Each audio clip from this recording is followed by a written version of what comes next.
Hail your taxa, YouTube. Hail your taxa, everyone. Cokie, do you hail your taxa? Hail your taxa. James, do you hail your taxa? I hail the High Priest of Knowledge. I can't remember his name, but I do hail the High Priest of Knowledge. Fuck your taxa! I think Ortlock was his name. Ortlock. Hail Ortlock.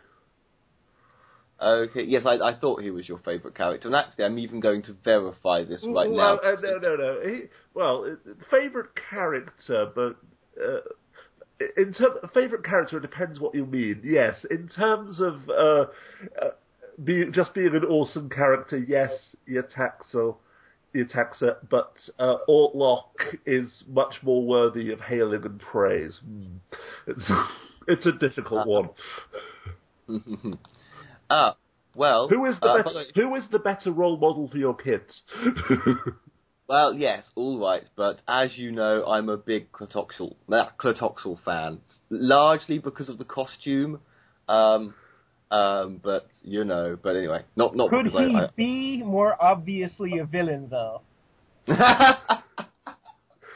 I know. Well, James always calls him the Aztec Richard III. Oh, yes. Who would have believed that Richard III was actually an Aztec high priest before he came over and took over the House of York? But it was practice.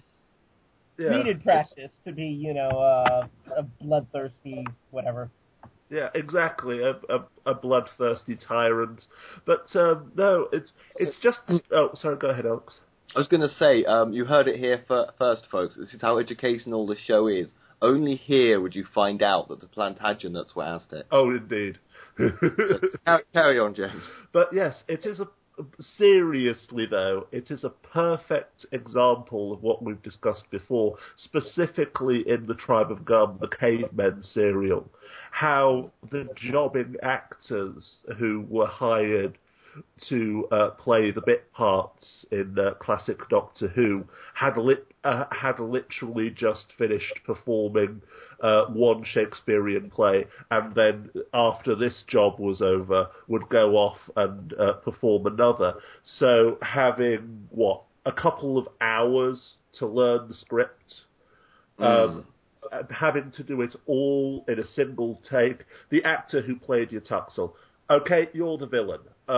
Villain, let me think. Well, Richard III, obviously. And yes, the similarities are so obvious. When you've got that little time to become the character, there's no time for character acting. You just have to do what you already know. And as I say, there was no such thing as a professional TV actor in 1964.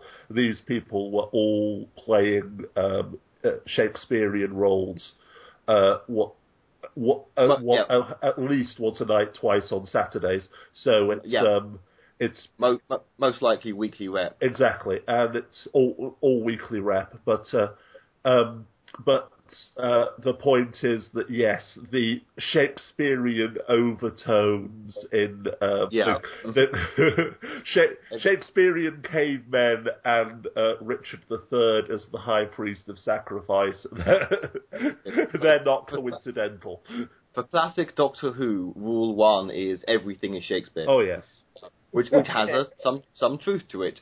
By the way, weekly rep, by which I mean you're performing one play for 1 week while you learn the lines for next week's play. Oh yes, excuse me when you said weekly, but yes. But yeah, there's repertory theatre and there's weekly rep, where you think if it's Shakespeare, how on earth you got to learn one Shakespeare play every week while doing play every night. Yes, it's the famous anecdote about Michael Caine, the fact that he was barely literate, but then as an actor having to do weekly Shakespearean rep, it was literally either learn your lines, learn to read Shakespeare, or don't eat.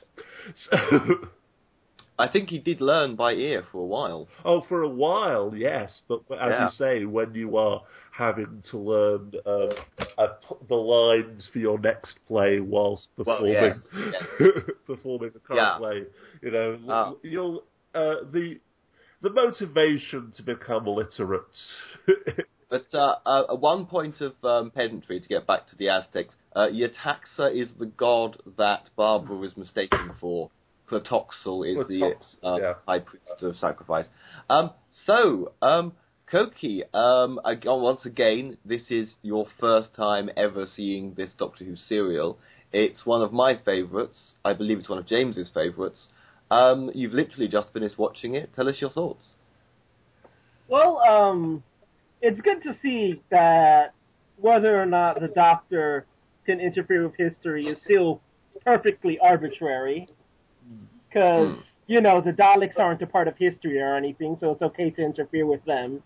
And the cavemen, don't worry about them. But the sacrifices, they must be kept. I felt fun, but I really do like Classic Who. This is probably my favorite serial. It had such a great climax. When they're like... well, first of all, they introduced the pulley, which is their, I guess, nice little educational bit. And then there's that fight, which, they had a precursor to that fight when it was unarmed, and Ian is apparently a judo master. Yes. Something I thought was kind of funny was that Barbara seemed to be under the impression that if the Aztecs weren't so barbaric and practiced human sacrifice, the Spanish wouldn't have wiped them out. I guess that reflects, the time that it was written, and it's like the natives and their savagery brought that upon themselves, or something or another. Either way, I covered a lot of things. It had some comedy. I love that whole little, oops, I proposed bit. Yes. I don't know. What did her reaction to the suggestion just clue you in? It's like, maybe I'm committing some kind of social faux pas. But, yeah. Either way, I liked it. I liked the rival. What was Ian's rival in this? The one that he... Oh, was it Iktar? Iktar. Yeah, I thought he was a cool character, obviously the issue between the two priests was the main focus, and they both, struck me as pretty good actors. I liked their roles. I just like that they had a rival that they come back to. I don't know. I just like that story dynamic. But in any case, yeah, this is my new favorite serial. Loved it. Ah, hooray! And yeah, there's a lot to say about the moral and ethical stuff. We're probably going to stay on that for a while. Where, of course, and actually, as you pointed out, because we did chat a little bit during, because I brought up, well, these people from 1963 England, they live in a culture that has legalized killing. You can hang a criminal in 1963, in the UK at least you could. And we don't know exactly what Ian and Barbara, what their opinions were, because obviously there would have been opponents to the death penalty in the UK at the time. But you pointed out, of course, in the previous serial, Ian has twice in a row he's been falsely accused of a crime. In the previous serial, their objection wasn't to capital punishment. Their objection was to the presumption of guilt.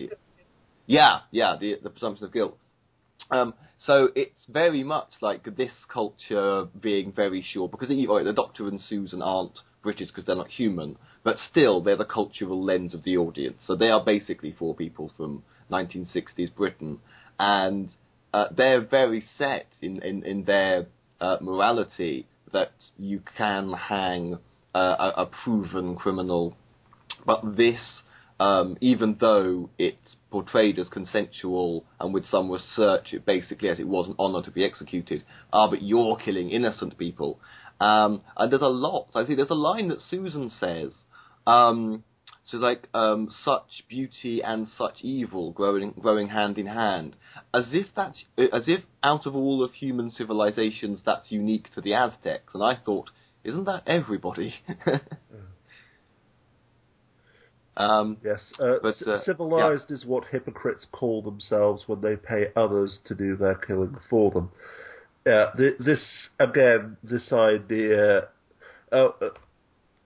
this idea that, no, you see, you're killing people for the wrong reasons, and, well, they want to be sacrificed. You see, but they're indoctrinated. The classic... the classic argument, the card that is played whenever you bring up the fact that something which they don't like is consensual. Yeah, so, again, you're perfectly fine with murdering the people who you hate, but not the people who you don't hate, or when people who you hate commit... basically, this is my YouTube channel. Well, I was going to say that I guess the fate of the Aztecs, or, whether or not they're, I guess, redeemable, for lack of a better word, is something that comes up a bit. Ian seems to be under the impression that they're all savage, save one man. And, Barbara seems to be of the opinion that, the High Priest of Knowledge could really turn the civilization around, that the Aztecs are fundamentally not necessarily good people, but, that the negative experiences don't necessarily reflect the entire population. And then later, go ahead. Ian's point, though, it's not about the Aztecs, at least as far as I see it. Yes, 1960s, as Alex has pointed out, that it would be from a standpoint of white man's burden and self-righteous hypocrisy and moral superiority.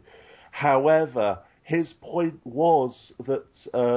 Yatuxel is the god. What was the name of the high priest again? High priest of sacrifice. Hang on. Itaxa. No, hang on. Got these names. Clitoxel. Clitoxel is the high priest of sacrifice. Clitoxel, and the Itaxa is the god. Excuse me, yes. Yeah. Clitoxel can only be the high priest of sacrifice, can only have so much power because the people want it. Barbara's desperately trying to insist that Clitoxel is the odd man out. But no, this is the way their society works. It's just like our British society or American society today. You can't point to the individual aspects or individual people and say, oh, it's their fault, they're the exception, they're the odd one out. Elliot Rodgers. That's an interesting topic. This wasn't exactly a democratic society at the time. Oh no, but the point is that no tyranny, no dictator can rule without at least the tacit support of the people. No dictator can rule by force of arms forever. Dictators and tyrants don't take power; they are given power by the majority in exchange for safety, security, prosperity, etc. In this case, Itaxa allow me to sacrifice people so that the sun will rise in the morning, so that the rains will come.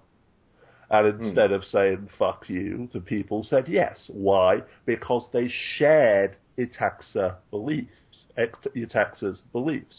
Ortlock was questioning these beliefs, questioning sacrifice, but he was only one man. So you see, Ian was right there. It was society on Itaxa's side. It didn't matter if you got rid of Itaxa himself. The society would have brought up and created another high priest of sacrifice, and the killing would have continued. This is actually an interesting discussion in its own right, because, how much of it was the people's piety of belief, or how much of it was the people accepting the belief of their leadership because it's their leadership that gives them, a stable society. Not necessarily in a cosmological sense, but in the sense that, they don't want the barbarians from the outside to kill them. Which I guess neither Ian nor Barbara would really be in a place to assess. properly. There are no surveys. How many of them genuinely believe in the sacrifice, or how many of them just accept this as this is what people in power believe, and if I want to be in good terms with them, I'll go along with it.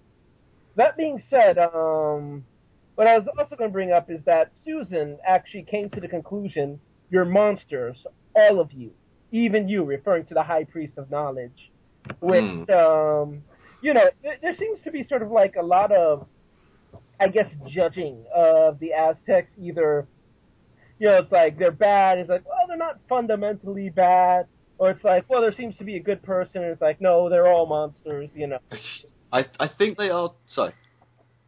Oh, I think they are trying to be balanced, and that's like there in the first minute or two with Barbara saying, oh, if only the Spanish had seen the other side of them. And so I think they kind of lay their cards on the table at the very beginning to say, we're going to be as balanced as we can. I think...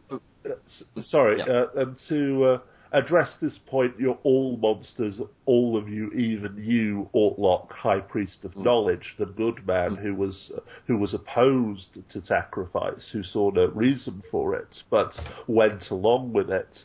Of course, the ultimate example of this is Ernst Janning, Minister of Justice in Nazi Germany during the Holocaust.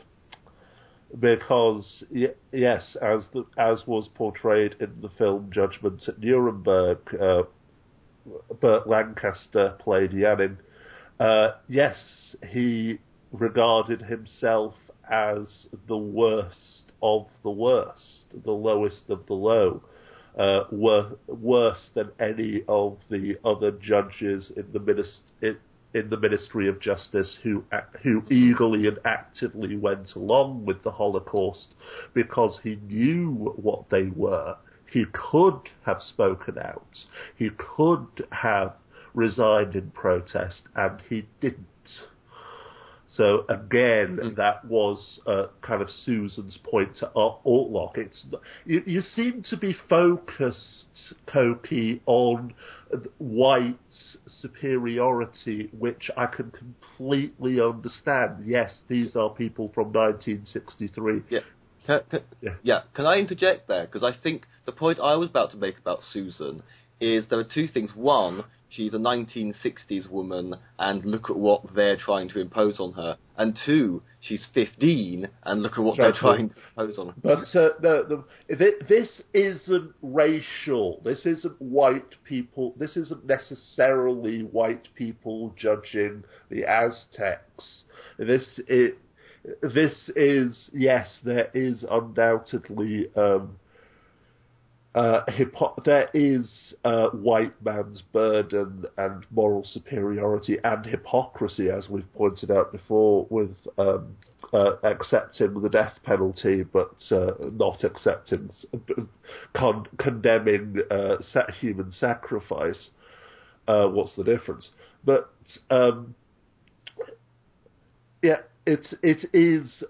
I do believe that it is a much wider exploration of social issues, not look at the Aztecs, aren't we glad that the Spanish wiped them out?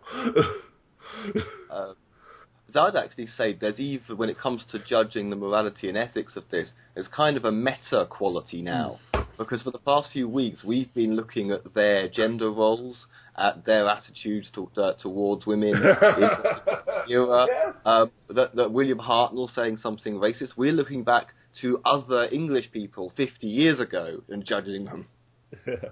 Yes, it's quite funny. We're judging the white people for judging. So I will say, I don't know what things were at the time, but I do see a genuine effort to sort of portray them as more than savages. Like Alex said, it's a shame that they couldn't have seen the good side of it. I think it's rather silly for Barbara to think that the Spanish wouldn't have killed them if they weren't sacrificing people. But there certainly is that effort, and given the time frame, I guess we can applaud them for that. It's like, oh yeah, they got married, they had an elaborate culture, and the system was really complicated, and they're not entirely responsible for their savagery. while at the same time not portraying them as some kind of noble savage, which I think is the other sort of side that people go on. It's like, oh yeah, they lived in peace or whatever. No, in this case, they do show the Aztecs as a properly intricate society, and given the time frame, even today people mess that up. So I'd applaud them for that. I've got to say, have either of you seen the movie El Dorado? No. Oh, no. They have the exact same characters, the high priest. And granted, I guess this could be El Dorado copying that. I'd have to check out the inspiration. But, I mean, there's still the high priest of sacrifice, and I don't know, he's portrayed as the king, not the high priest of knowledge. But it's essentially the exact same dynamic going on. So, yes, anyone who's seen El Dorado, mention it in the comments. Yeah. And earlier on, you mentioned the fight scenes. And I can remember when I showed this to a friend of mine a few years ago now, he loved it, but he said, "Oh, but the best the BBC could do was these like, I think he actually said wooden swords. And no, they fought with actual wooden clubs. That's not budget. That's the BBC being accurate. And of course, what Barbara could have said is some people called Spaniards are going to turn up, and they fight with metal swords." And, maybe if your warrior, you learn to make swords and your warriors learn to use swords, and that would actually have made sense as a way of because I think it's certainly theorized that, I mean, you want to say you've got a bit of wood, they've got a bit of metal, it kind of... Oh, you have to remember though, Alex, the Spaniards also had muskets, they had gunpowder. They had cannons, swords, and also most of the native peoples of South America were wiped out by smallpox. Yeah, well, this would be North Central, but yeah. But no, same point stands. Disease, which was the main killer, even more so than European conquest. But also, you can't really just prepare a Stone Age society, though it is a very sophisticated Stone Age society, to, go to war and win against, a Steel Age society. It doesn't seem like that would be in the cards. Go ahead. I was just going to ask the question, do you think that Barbara giving them swords and guns and cannons would count as playing with history a little bit? It's such a grey area. I don't get how the Daleks and what that other society was, the Thralls. Yeah. From a couple of arcs ago. How are they not a part of history that can't be changed? How are the cavemen not a part of history that can't be changed? Like, it makes no sense. Again, it's true that long before new series wibbly wobbly timey wimey and fixed points. New Doctor Who has fixed points, and the Doctor can see fixed points. So I think they've tried to explain it. The Doctor can see if it's a fixed point or not. Yeah, but again, history and fixed points always seem to end at the present day, though. Yeah, the point is, though, fixed points are just a convenient plot device. It is entirely arbitrary. It depends solely on whether it makes a good story or not, and whether the whether history has to play out that way. We can't just have the Doctor going back to the 1840s deep south of the United States, killing the head of the president of the Confederacy before when he was a child, and thus slavery never existed. But yes, sorry, Cokie, when I made the joke about Barbara and guns, I interrupted you. What was your point there? I had forgotten. I was just going to say that obsidian swords are awesome. Because it's not just wood. You have the little obsidian blades, and that stuff could decapitate a horse. Okay. Yeah, they were... I mean, it was volcanic glass, basically. It was sharper than a scalpel. That stuff was, it did nothing against Spanish armor, but in terms of dealing with flesh, it's certainly one of the best weapons around. Oh. But also, and also they had cotton armor, which, Obsidian was also pretty good against. Which cotton armor might sound silly to us now, but actually, if you pleat it properly, cotton is an effective armor. Oh. Yeah, I like ancient American warfare. But I was going to say something else. Oh, yeah. The only thing that was missing, though, from the fight scenes, particularly the first hand-to-hand one, was the Star Trek Kirk versus Spock music. That would have just been awesome. You do realize that music didn't exist yet. It hadn't been written. Star Trek was still they have a TARDIS for a reason, right? To go forward to pick 2 years to get the Star Trek music and clothes that always tear in exactly the same way. That's all. Exactly. If they have a TARDIS, you can't use the excuse it didn't exist yet. Oh, sorry, that reminds me of Futurama, where they go to Zoidberg's home world, and Zoidberg challenges Fry to a battle to the death at the Colosseum. Please rise for our national anthem. Da da da da da da da da da. Oh yeah. I also, the business with, and I do think one of the best lines actually is that I made some cocoa and got engaged. Yeah. And that's interesting. I forgot the bit about currency, about cocoa being currency. But I do actually seem to remember hearing somewhere that unmarried Aztec women weren't allowed cocoa. So I suppose it's symbolic of that. I think the Aztecs thought it turned women into nymphomaniacs or something.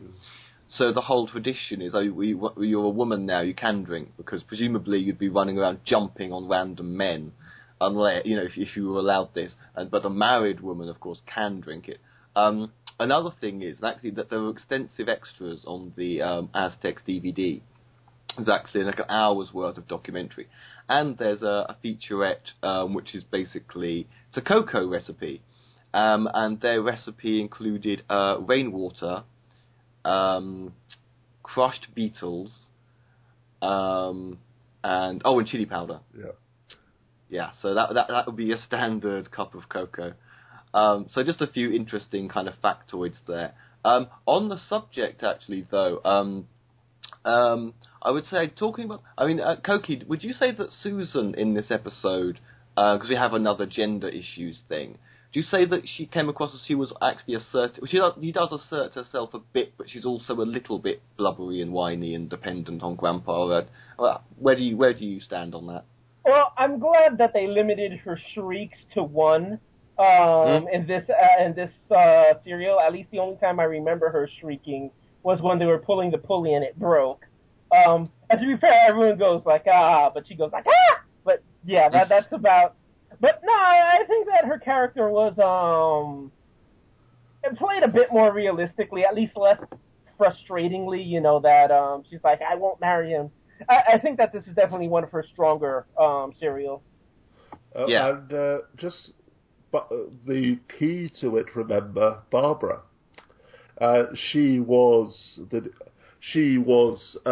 key character in this episode for the first time, I think, in the entire series, but being the history teacher and, of course, being perceived as the guardian Texel. So often in the past, she's been the third wheel, even though there are four people. In almost every serial prior to the Aztecs, the Doctor was the brains, Chesterton was the brawn, Susan was the shrieking little girl who needed to be rescued, and Barbara was just there. She didn't really... She had a role, she had a character, etc., but she didn't seem to be the driving force of anything. She could have been removed entirely, and it's very unlikely that the story would have suffered for it. But in the Aztecs, though, she was the main driving force. She was she was the nexus around which the entire story revolved. The rest of them, the rest of the companions, lived or died depending on how the Aztecs, specifically Ortlok and Ataxel, reacted to their quote unquote god, interacted with her. Again, Ataxel, knowing that she is a false god and desperately struggling to prove it. Why? Because if he can prove it, then he can have all of them put to death. It's never has that kind of responsibility been put on Barbara's shoulders before, and it's that dynamic between Itaxa and Barbara / Yatoxel which really makes the serial stand out for me. Yeah, I think you're right. Oh. No, carry on. Oh, no, Barbara's also, like, incredibly clever in this serial. Like, he's like, if you're a god, then stop him. And, she just pulls a knife. And, that whole bit is like, okay, I'm not a god, but you'll never prove it.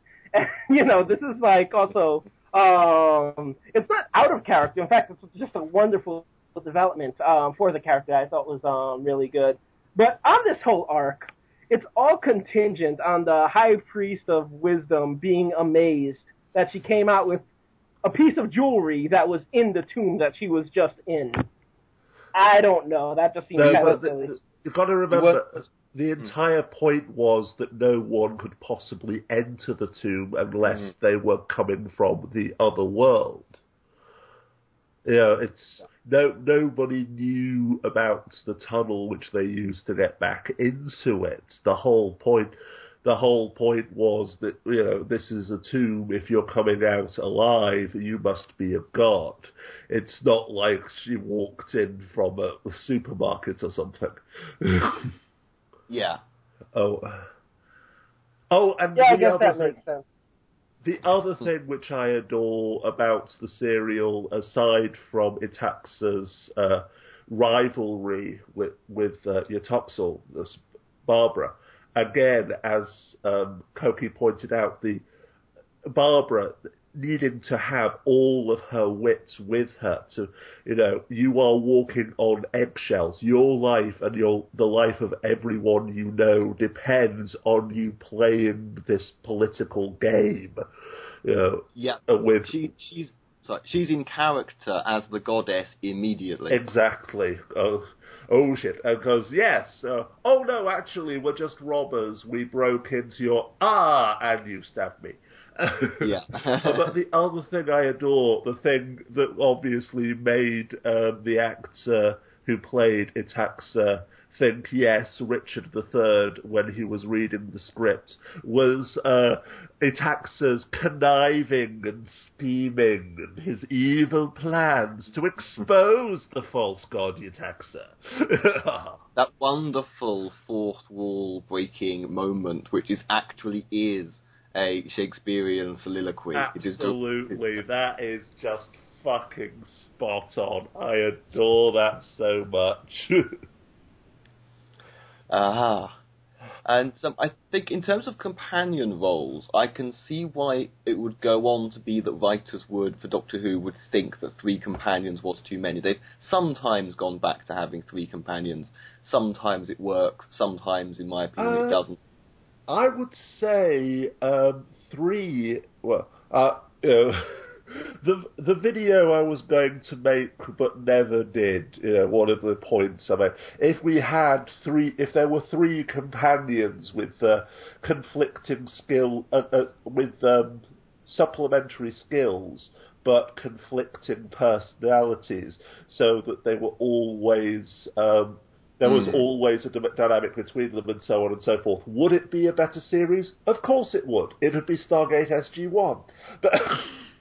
But what if each had a completely different philosophical approach to everything? Oh yeah, again, Stargate SG-1.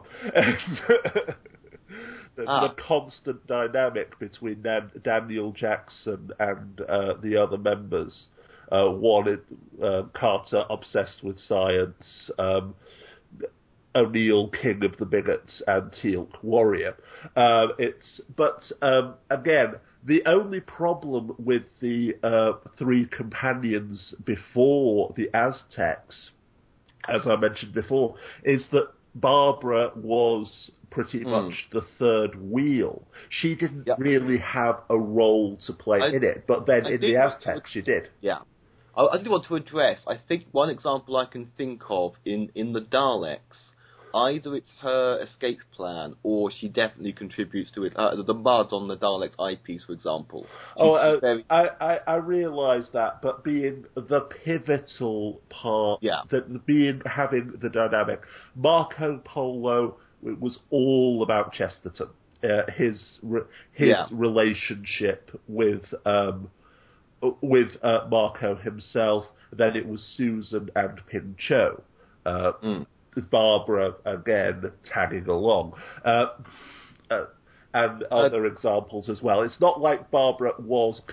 I'm not saying that Barbara was useless. I'm not saying that she was completely a third wheel. But in terms of the overarching story dynamic, her role in the story...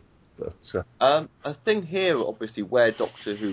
Well, at this point, Doctor Who is one of those shows about people trapped together. Ian and Barbara have got no choice.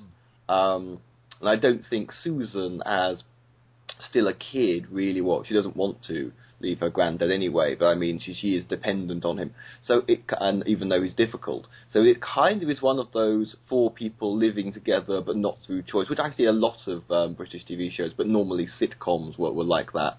I did think, actually, this was the first serial where there was barely any conflict between the four heroes, and they're often referred to as like your friend. They're friends of each other. That word probably had been there before, but you kind of I think it never occurred to me before, but this is the serial where it seems like the relationship has softened a bit, including, I mean, the Doctor at one point I don't think would have cared much about Ian's safety, for example. Here, it's like he had to be tricked. He would have been devastated to know that he was... You know what I mean? Yeah, that's the thing. The relationship between the four of them has developed so much to this point, and as you say, it does show here. The Marco Polo... Throughout Marco Polo and the Keys of Marinus, their relationship has evolved. Basically... Edge of Destruction, Brink of Disaster, that shitty God, but please burn, that serial was the high watermark for their suspicion and so on and so forth. And since it broke tension. As the writers realised, yes, this is getting fucking old, and yes, they have been getting along so much better since then. Yeah, okay, I suppose so. Anything to add, Cokie? No, great arc. I really like the historical ones. Yeah. Well, you're in luck because we're not far from the next one. Unfortunately, it's not the next one on, but the next historical one isn't far off, and unfortunately, it's another or at least it's partially reconstructed. And to you, James, is Reign of Terror completely recon, or does half of it exist? Let me check. Excuse me. I think Reign of Terror has some existing episodes, but some of it's reconstruction. But yeah. Sorry, I'm just checking on Wikipedia. Right. Yes. No, I think it all exists. The Reign of Terror all exists. Okay. Oh, well, if Wikipedia's not been wrong about that before, so okay, hooray. Hey, praise your capital. Yeah. Okie dokie yes, then. praise your capital. That the whole thing is there. But of course, there's the censor rights first. Of course, censor rights is next week. and Reign of Terror straight after. Okay, we're almost at the end of the first ever season of Doctor Who. Oh, no. That's two of the episodes are missing, but it's 6 episodes in all, so... Oh, so the majority exists. Yeah. Ah, well, that's good. Okay, well, if I open up the floor, does anybody want to discuss any other aspect of this serial? Oh, yes. When in a different civilization, beware when doing anything with a woman. Yes. Oh, yes. Going to make her some cocoa. Fucking moron. I love the look on his face. The way that her face lit up and she became all demure when he said it. Oh yes, I'd love to make some cocoa for you. Take the fucking hint. That's like Cokie? No, he was oblivious towards the very end, and then she's like, you just professed your love to me or whatever. And then his reaction face. Yes, I'm going to be just hilarious. Yeah, again, just so entirely oblivious. Doctor Who, the only show where people get engaged by mistake. One thing that we discussed, actually, before we began the podcast, or me and Cokie discussed, was why not make Carmika a companion? I would have liked her. Yeah. She wanted to go. Carmika was the accidental betrothed. Because there were too many people and they were already struggling to find roles for everyone. Leave Susan behind. Also, the fundamental aspect of the Doctor's character is that he is asexual, that he does not have that kind of romantic relationship, etc. The Doctor having a wife/girlfriend, what have you, completely kills it. And no, I'm not going to mention New Doctor Who. Okay. It is true that the classic Doctor did always seem to be... Actually, when the American movie came out, and they kiss on the lips twice, there was outrage. The Doctor Who fans, classic Doctor Who... there was only classic Doctor Who at the time. Doctor Who fans were outraged because the Doctor kissing a woman on the lips was too big a change to make to Doctor Who. It was one of the things people hated about the American film. But here we have the Doctor kind of romantically interested, but kind of not. No, he was just basically using her to get into the tunnel. And that's what she said, that's what he said, I know. That was the worst possible phrasing. I liked his reaction to Ian saying congratulations. He's like, nah. But yeah, though I should bring up, it did, make a good effort at being educational as well. And, I like that whole bit that they're trying to pull in. It's like, it would be better if we did it at an angle. It would be better if we had a pulley. That kind of stuff, really sort of basic physics stuff, like the condensation bit. Love it. I think that was really well done.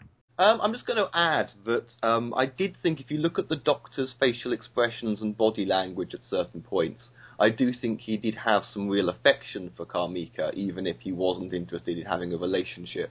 I don't think it was I don't think he was using her purely cynically. I think there was an affection, if not an attraction. Yeah. I think they were getting at that. That's my personal interpretation of it. That's how William Hartnett was playing it. As I say, the whole idea of the Doctor being a total bastard has softened along with the kind of rivalry since the Edge of Destruction. Aha. Okay. Well, my final thought is this.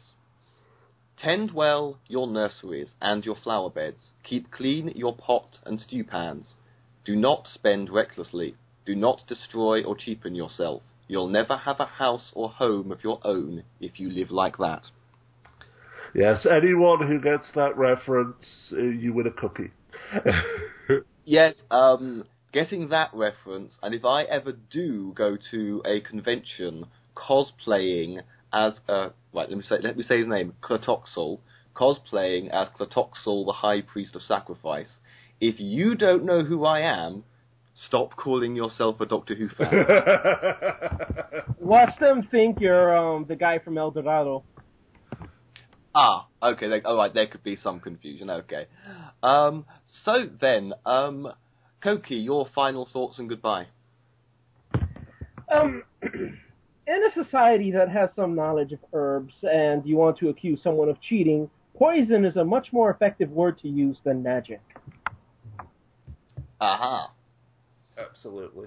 And yes, my final thought is, although my favourite is still Marco Polo, the fact that the Aztecs all still exists means that, yes, it is much more accessible to those people who live in fear of reconstructions. Oh my God, having to watch a film with subtitles.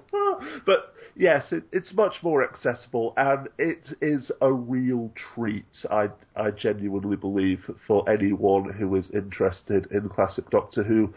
And finally, well, if she do indeed be the god Yetaxel, then she surely shall not die. Okay. And so it's a goodbye from Cokie. Be well. May the hamster of historical accuracy be upon you. And goodbye from James. And may the great holy donkey bless your character development and ensure that the dynamics always play out well. Well, you're both going to have to be killed because worship of hamsters and donkeys is against the will of your taxman. And on that bombshell, it's good night from me. Next episode, the Censorite. Diddle-a-dum, diddle-a-dum, diddle-a-dum, dum-dum-dum, diddle-a-dum, diddle-a-dum, diddle-a-dum, dum-dum-dum, diddle-a-dum, diddle-a-dum.